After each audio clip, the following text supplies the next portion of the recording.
my pigs are spoiled because they were eating cinnamon raisin bagels because the bread store, or not the store, but a distributor, went out of business. So we've got a few thousand pounds of bagels that we're chucking in with them for feed every once in a while. So, looking out for opportunities like that is important. In this episode of Voices from the Field, NCAT agriculture specialist Mike Lewis talks about pastured hogs based on his experience on his Kentucky farm, where he raises farrow-to-finish heritage hogs on pasture and in the woods. NCAT livestock specialist Linda Coffey poses questions to Mike, asked by her beginning farmer son, John, who plans to raise pastured hogs in Arkansas. Mike shares valuable tips about reducing feed cost, making the enterprise labor efficient, taking good care of the land, and starting small to figure out what your niche will be. Many other practical topics are covered in this episode, which is the first of a series called In the Pigpen with Mike and Linda. Let's listen. This is Linda Coffey. I'm a livestock specialist for the National Center for Appropriate Technology, and I'm so excited to be here today with my friend and coworker, Mike Lewis. Good morning, Mike. Good morning. We have been wanting for months to get together to talk about pastured pigs. I've got a special reason for asking. I've got a beginning farmer in my life who wants to raise pigs, and so I got some questions from him to ask you, Mike, and I want to start though by just having you tell the listeners about yourself and describe your farm for us, would you please? Thanks, Linda, for thinking of me too. So yeah, I also work as an agriculture specialist, sustainable agriculture specialist with the National Center for Appropriate Technology. I'm based in southeastern Kentucky. My family lives and farms at the western foothills of the Appalachian Mountains, right next to the Daniel Boone National Forest, where we have a small, probably medium-sized mountain farm. So we've got, about 16 acres of river bottoms and pastures, creek bottoms and pastures, and the rest of our farm is wooded slopes, a lot of hardwood, and we're fairly diversified. We raise pastured pork, of course, some pastured poultry, a small amount of cattle, and we do about 3 acres of vegetables here on the farm. And yeah, I'm excited to talk with you about pigs. It's a good timing. We're in the middle of growing our operation a little bit as we expand more of our pastures in the woods. So I'm excited to see how we can help some folks and, your son as well. Oh yeah, thank you. So our son John is a beginning farmer. He raised pigs in high school and really, really enjoyed them. So he has just given me some questions to ask you, Mike, and I think it will be helpful to others as well. So he wants to know, like, what kind of forages do you have for your pigs? What do your hogs eat? Well, we've experimented with a lot of things, but the biggest thing that we've done in terms of we've experimented with everything from growing crops for them in specific pastures, whether those be pumpkins or turnips and radishes or things of that nature, beets. So we've experimented with that, but probably the biggest forage that we have now is we primarily try to do the bulk of our finishing in the fall, and we're utilizing our pastures. We've got some old growth oak, hickory, and walnuts in our forest. So we've been moving the pigs out into there, and we found a pretty significant savings when the nuts are falling. And then secondarily, we do undersow as we're rotating through. We tend to undersow more turnips and beets. So when the pigs are moved back through in a few months, there's a little bit more for them. And some varieties of pigs will do really well on just grass, right? Rye. So yeah, thanks. You're thinking a lot about, what are they going to eat next time through? And I heard you say it might be a couple months till they come back. So is that like the secret for keeping the land from being damaged by hogs, is move them off and let it rest a long time? Yeah, I mean, if you're like we raise a more I don't want to say aggressive, because they're not aggressive, but in terms of the way that they can impact the land. Some of your heritage breeds are better at foraging, which means they're better at rooting, which can have a fairly significant impact on your land if they're left there for too long. So, I mean, one of the most important things is making sure they're not overgrazing, because that can actually cause more harm than good for both your animals and your forest lots. Yeah, that's true for the ruminant animals too. So thank you for bringing that out. What kind of facilities do you have to run your hog operation? We have a barn here, but we've stopped using it. We were farrowing in the barn.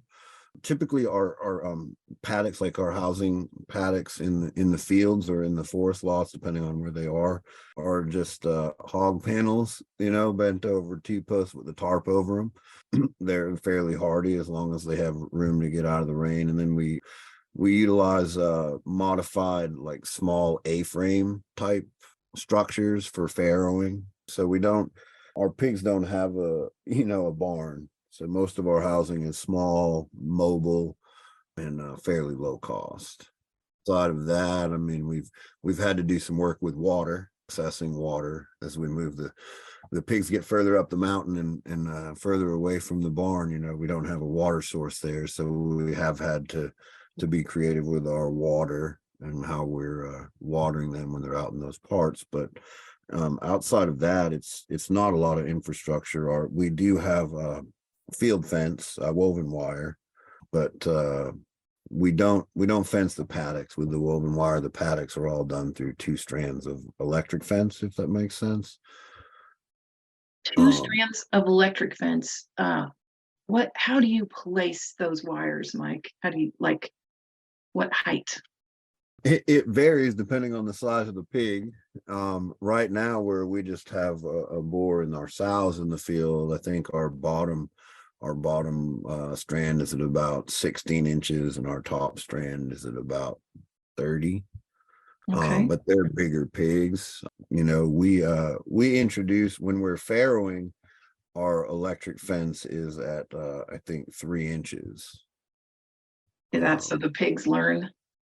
Yeah, and we don't, and I'll be clear too, they're not, we don't hook them up in the farrowing pens to 8 joules of electricity. We just put a little, we use a little solar chicken charger, so we're not like, zapping the poor little guys. But yeah, they learn to respect it right away.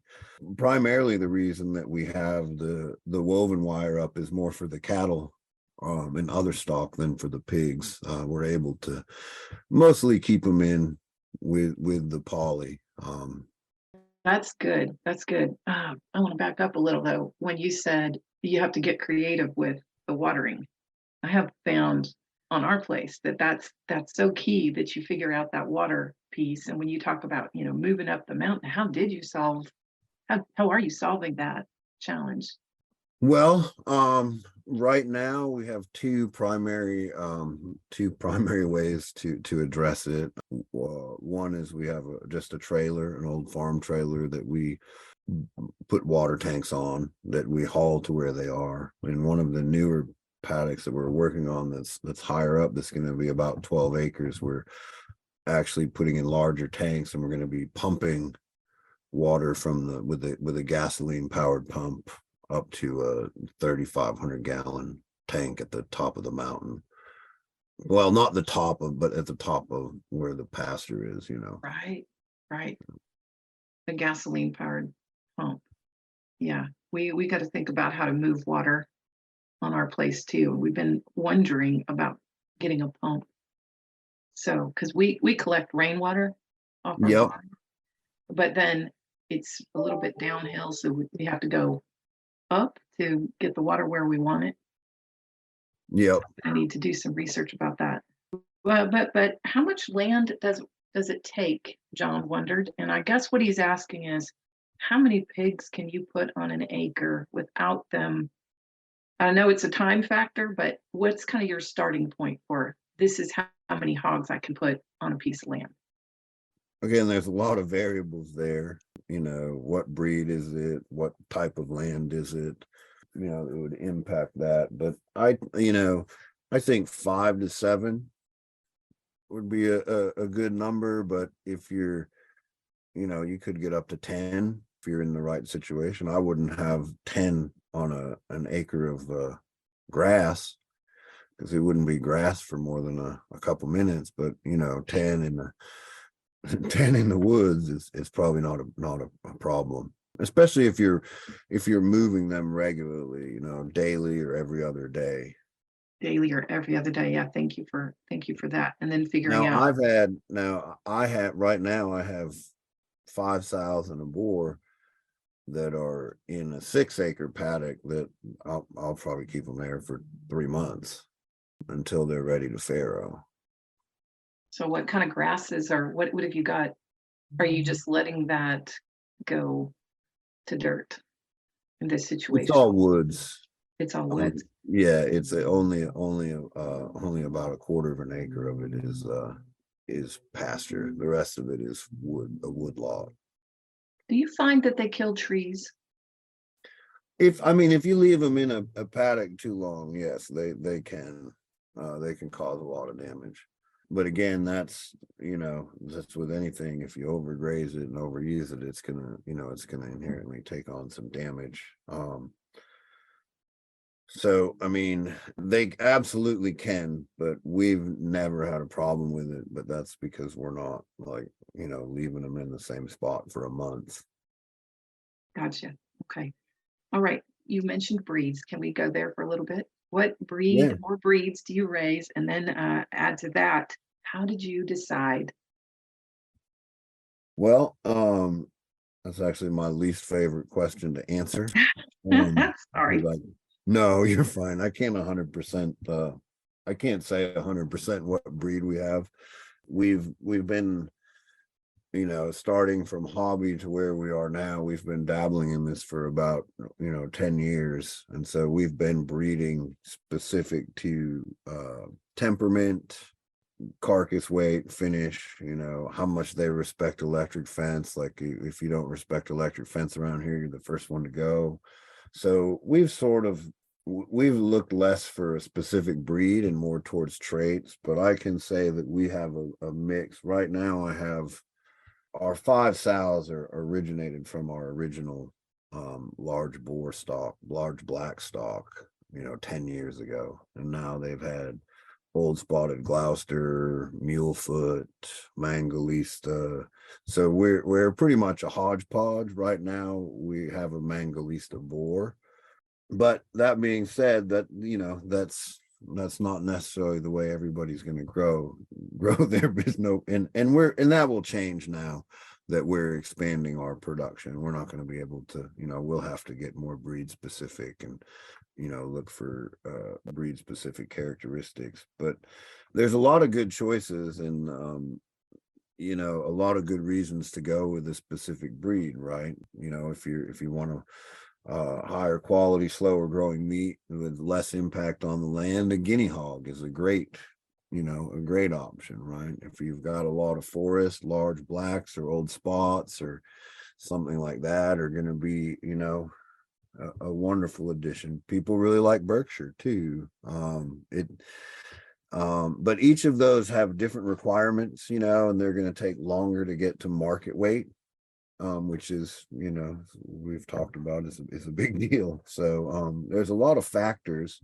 The good news is there's a lot of breed specific information out there that you can find around raising specific types of pigs. Mangalistas are great pigs if you want to feed them for 2 years before they get to market weight, which I wish I could, because I love raising them. But every once in a while I bring in a boar to so I can have a woolly pig for a couple months, but other than that, it just didn't make sense for us economically. I think that's huge what you just said about thinking about the economic, that feed cost with hogs wherever you're raising them is just huge. So yeah.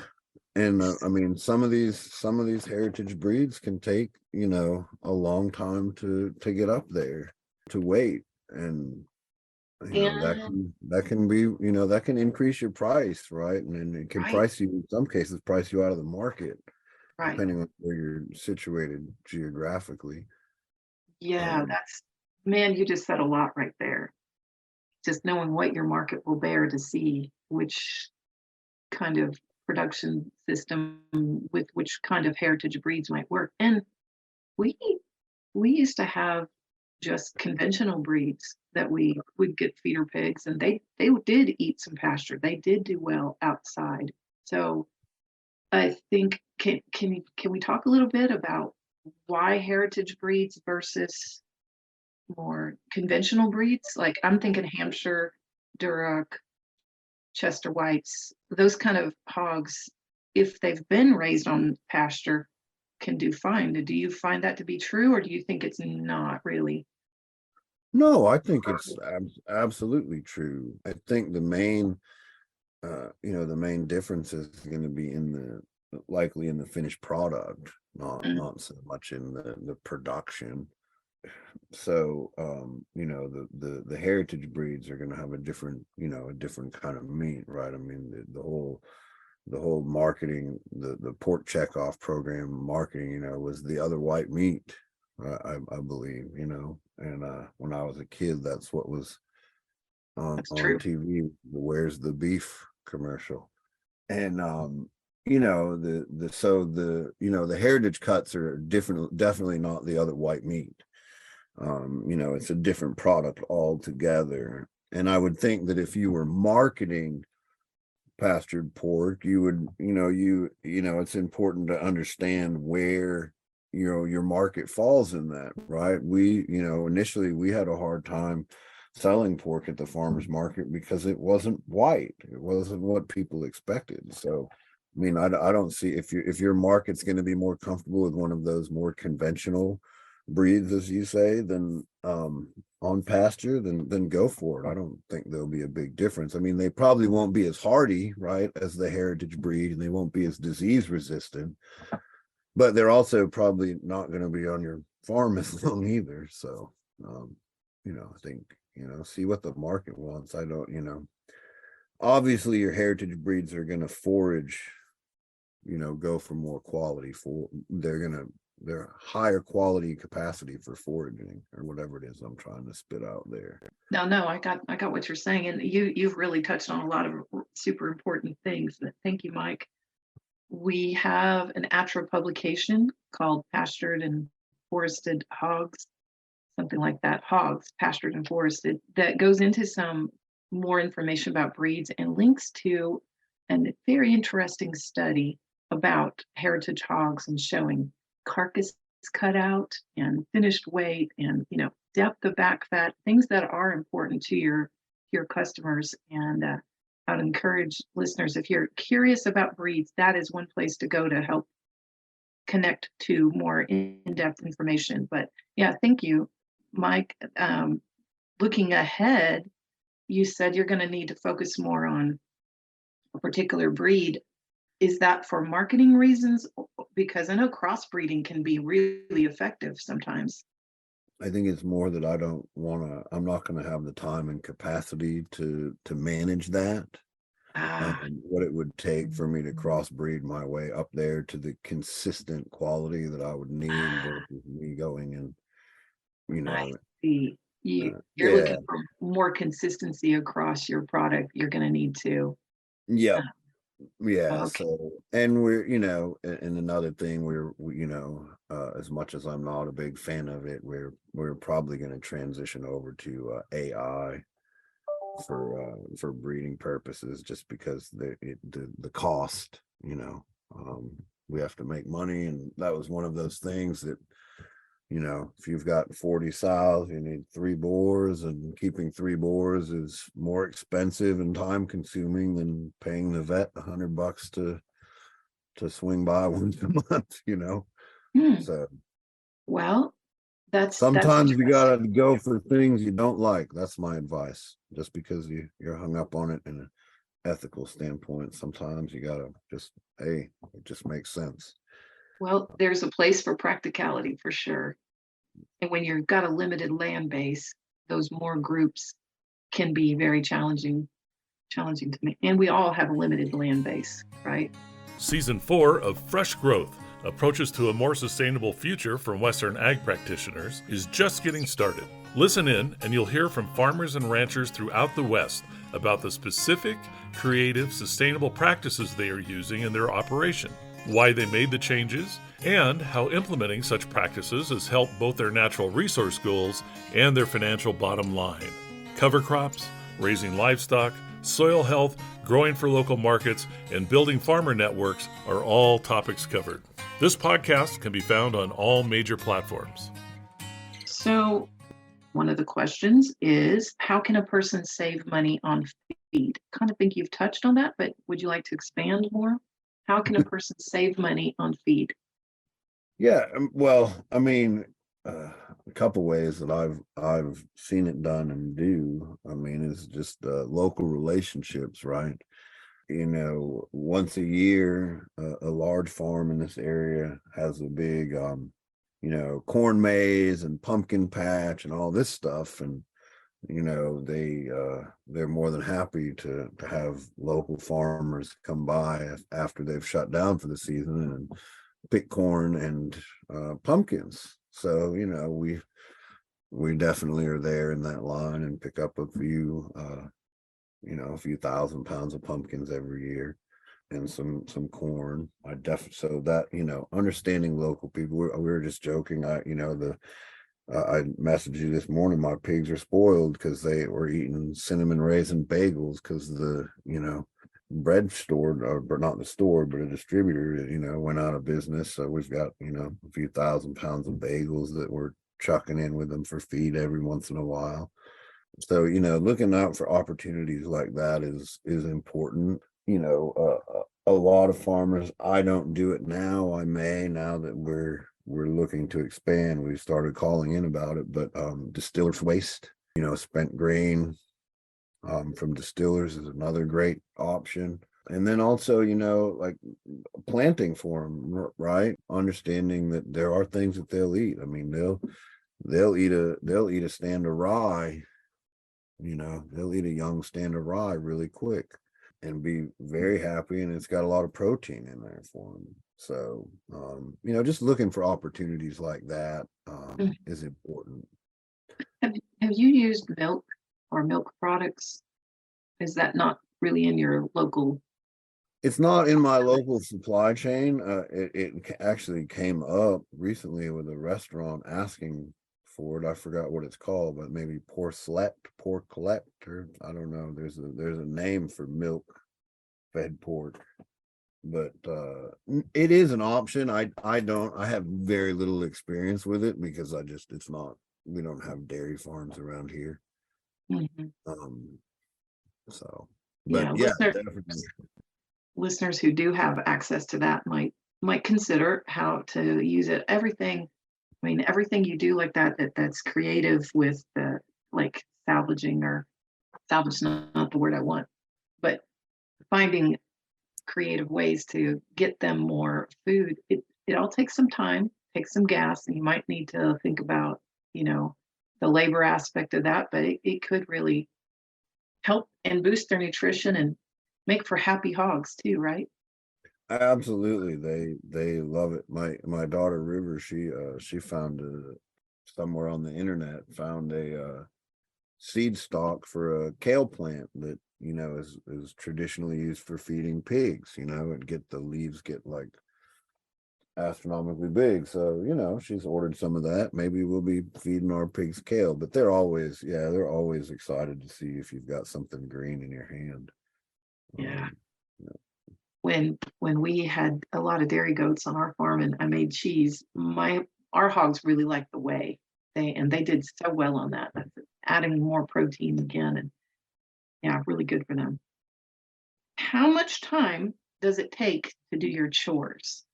I know that's very site specific, but maybe we could talk about how you could make the time less, and also just, give a picture. What does chores look like for you? Yeah.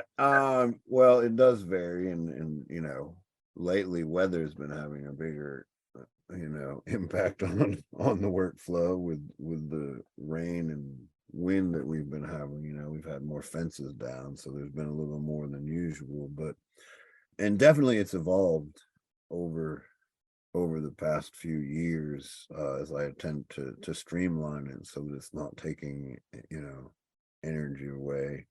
I mean, locating things in the same area, it sounds very simple, but our feed is now stored where the water is when they're out in the pasture. Things like that, being able to keep things centralized really helps. Things get spread out when you have animals on pasture in the woods, things tend to get spread out even more.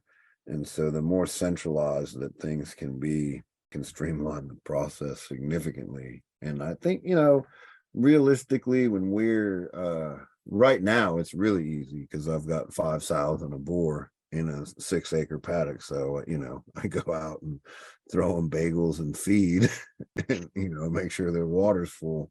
But when after they're finished farrowing, I probably will have 10 to 12 hours a week, primarily in feeding, walking fences. We try to walk fences daily, make sure no branches or anything have come down and made an escape hatch, because if they do escape, they can be gone for, I had to go on a journey a few months back in the wintertime to go find them because they got out and they were 6 miles up in the woods.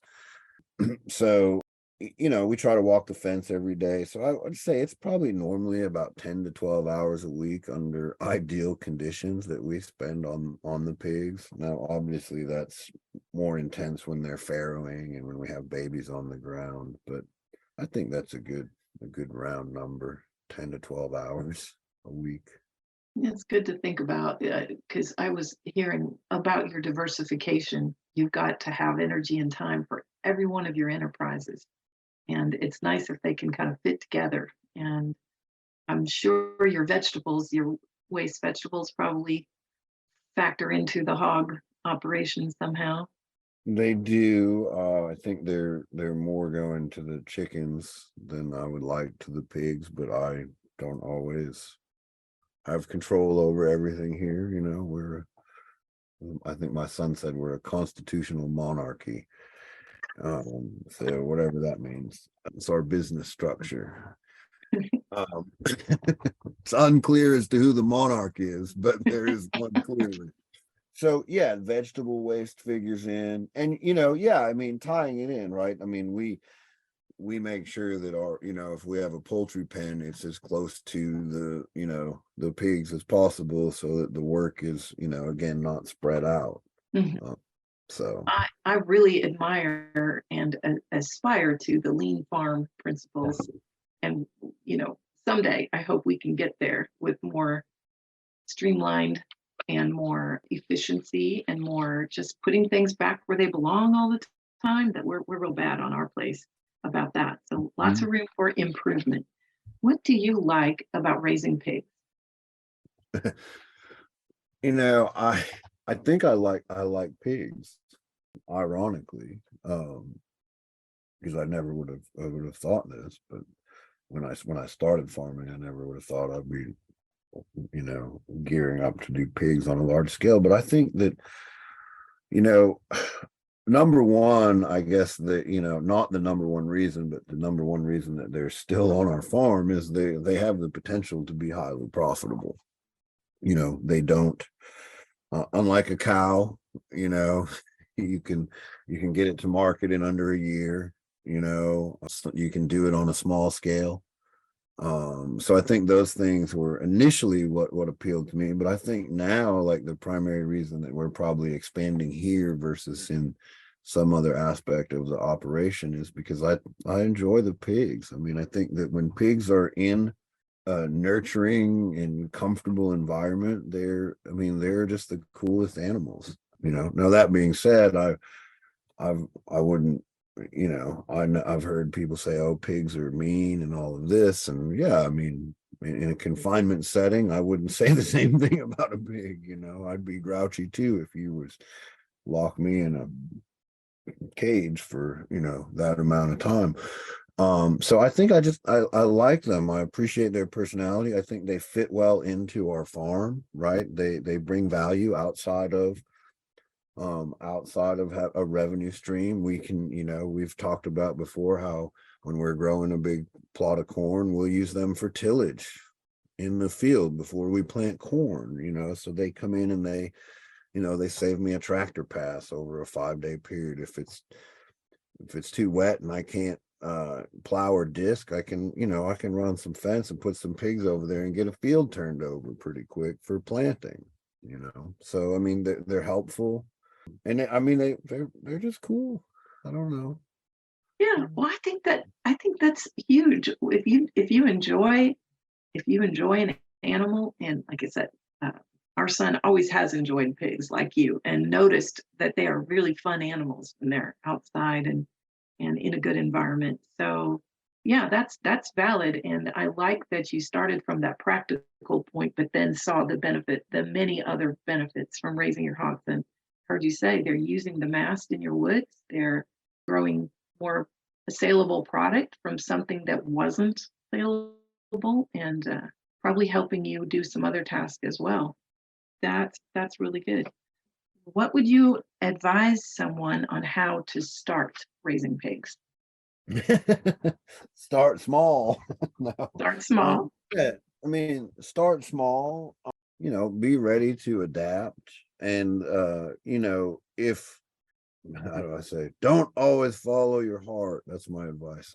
No, but, it's really easy when you're doing, I'm guilty of it too, which is why I can say don't follow your heart 100%. I mean, it's easy to get excited about something and thinking about it like in its mature grown state, and it's really easy to bite off more than you can chew. And I think that's sort of when I say, don't always, if you're saying, oh, I want to be a farrow-to-finish, custom meat, that's great. We don't have to be that today. You can start with 3 to 5, feeder hogs, understand how they, manage your growth, and that will help you manage your expectations, because there's that reality curve in agriculture where like everything goes awesome for the first, like I just grew last year, what was it? It was peas. It's had a great run on peas. I'm like, I'm gonna double my production this year. And the market will be awful and the weather will be bad, and I won't make any money on peas, So, don't start too big. And the benefit of not starting too big is it allows you to experiment more with less risk, and to really find your niche. I think that's the key to this, is finding your niche, because any successful like pork operation has to fill some niche. I think if you're trying to, like us, do farrow to finish, you have to be able to fill a niche and find that. Yeah, Start that's small. good. I like that, start small. I've always advocated for a test batch. Like, how much does it cost to get them to market weight? How much feed did you put in them? With a small group, you can tell. When you've got a large farm with lots of different sizes of animals all around, then it becomes super difficult. But knowing what your cost of production is vital to knowing whether this should be expanded or change direction, right? Absolutely. And there's a significant difference in the cost of buying and feeding 5 feeder pigs versus buying a boar and 3 sows and getting ready. And there's also a difference in the work. And so yeah, I mean, not that I'm trying to say don't go replicate what we're doing, but I mean, find out if it's going to work for you. It may be that having 25 pigs for 6 months is a heck of a lot better for you than having 30 pigs 12 months out of the year. And that's cool, because there's always a guy like me that wants to sell you a 3-month-old pig. So Find your niche, start small. Yeah. Figure out what's going to work for you. And I think also where you live in the country and what your feed resources are. So like absolutely. Where do you access your feed for your hogs? Like, where do you have to go? Do you buy in bulk, like large quantities, or do you? Yeah. I do a mix of both. Right now I buy local. I try to balance um based on, my ethos and the needs of the farm budget. So right now when I'm farrowing, I buy local. I buy from my local feed store. We have a locally owned feed store. It is like a market brand. It's not a local feed. But when our feed use is lower, like right now, we buy local. When we're finishing and we have 40 to 100 hogs on the farm, we have to buy in bulk, and we buy that from Amish farmers about 30 miles from here. So we do both. Ideally I'd get it all from the Amish because it's local, but we like the idea. Our local feed store is great. They've got, they give you a line of credit. They, if I'm out of town and something happens on the farm, I can call and they'll send somebody over. So, when we can, we buy everything from them. But That, when we're at high production, we ship right. over. I see what you mean. You have to balance what the farm needs, but boy, that service is huge. I can see that that is super important to support a local business that is helping the farmers in those ways. And Yeah, especially with you on the road sometimes, yeah, um, that's absolutely. that's wonderful. And Yeah. and they're cool with it. They get it. When we're doing meat birds, we don't buy our feed from them, but we get our layer feed from them, so it works out. Good, good. All right. I think we need to wrap up pretty soon. So I've got two more questions, and I want Okay. to say to listeners, hey, we've got some resources, including a blog from Mike and a webinar from Mike that I'm going to include in the notes. We're going to link to that ATTRA publication. But Mike and I think pastured hogs are so cool that we'd like to do a series.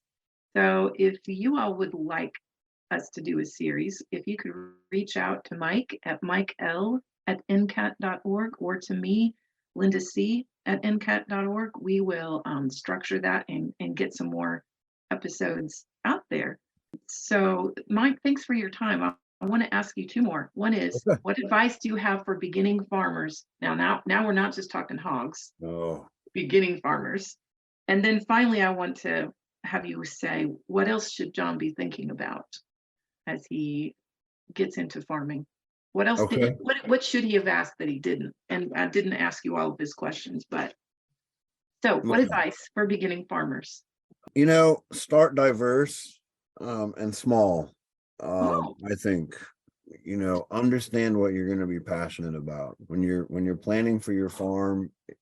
Something that you're planning may sound wonderful when in fact you start doing it and you realize that you don't like it. So be flexible to change, and don't bite off more than you can chew, and be diverse. I think that's the most important thing when you're starting out. The more diversity you have is going to let you understand where you can be the most effective and impactful and where you can find the best market. So start safe and small and maintain a positive attitude. oh, I like that. That is good advice for all of us. Every bit of what you said is good advice. Thank you, Mike. Do as I say, not as I do. That's my caveat there. What else would you like to say as we close out this first? Well, I think I think that maybe John would have asked these questions if we'd had the time, but I think, you had asked about the things that we didn't talk about that are important. And I think that, the market, understanding your market and understanding where your processing are and when, processing can be available. Pigs aren't, they're not like cows when they get above a certain size, which they can do relatively quickly. You're not going to find as many people open to processing a pig over 350 pounds. And so you have to understand where you're processing the pigs at, what the timing is for those deliveries, and then also what's your market. But we're going to talk about those things in the future. Yeah, we are, because he actually did ask that. He wanted to know, how do you market? How do you find your customers? How does your breed cut out? What's kind of yield do you expect? He had a lot of really good questions. And what weight do you want your market hogs to be? So you just touched on quite a bit of that, but yes, for us, for anybody raising pastured pork for meat, if you have to have a processor, and you have to be able to get in relatively in a narrow window, and that could be so challenging. And the other thing, Mike, you and I were talking about earlier, when they get up to market weight, not only are they going to get too big, and for some breeds much too fat for your customer, they're eating a lot. Oh yeah. That last that last while is the most expensive time. So we don't want to be feeding them longer than Yeah, we have. the last 30 days is like what, 65% of your feed cost, out of a 10-month hog. So yeah, I mean, if you add another 2 weeks on, that's significant. It Um, is. It's very yeah. significant. And the other thing that I would tell, I think your advice to start small is so wise. It's also important for cash flow, Oh yeah. because you're going to be incurring all that feed cost and the processing cost before you have a product to sell. Yeah, it's 750-ish pounds of feed, right? For a hog. So That is a very important number to keep in mind. So if you look at if 750 pounds of feed is needed to finish a hog, and you check into your local costs and see what that will cost for the kind of feed that you need to please your customer, because some customers, of course, will insist on non-GMO feed, which increases the price. Then you can do some yield work. Oh, real quickly, what's a yield estimate? yep. Yeah. 350 pound hog, cutting out 70%. Yeah, 70%. So you'd well, a 250 pound is ideal. We'd go up to 350 if we were doing it all for like sausage or some Okay. product. But 250 is ideal, and that's gonna leave you about 175-pound carcass. Which is not the same as meat for sale. So break No, it you're down a probably little in further. about 150 pounds of meat per sale if you figure in, ribs and bone-in chops and things like that. Yeah. So listeners, you'll find budgeting tools and things like that to help think through the logistics and the economics of it in our hog publication, which we'll link to. And Mike, you have given us so much to think about and so much great advice today. Thank you very much. Well, thanks for I having me. really appreciate your time, and I wish you well as you expand your business. Well, let's hope. Knock on wood. Thank you. Thank you so much, Linda. It's great to talk with you. Great to talk with you. That's it for this episode. Thanks for listening. Additional information about this episode and related resources can be found at attra.ncat.org. Don't miss an episode. Subscribe to Voices from the Field wherever you get your podcasts. I'm your host, Rich Myers. ATTRA, Voices from the Field, is produced by the National Center for Appropriate Technology, headquartered in Butte, Montana. It's supported by the USDA Rural Business Cooperative Service as part of NCAT's ATTRA Sustainable Agriculture program. Any opinions, findings, conclusions, or recommendations expressed in this recording are those of the participants and do not necessarily reflect the views of the USDA or NCAT. We'll catch you again next week, and until then, keep on farming.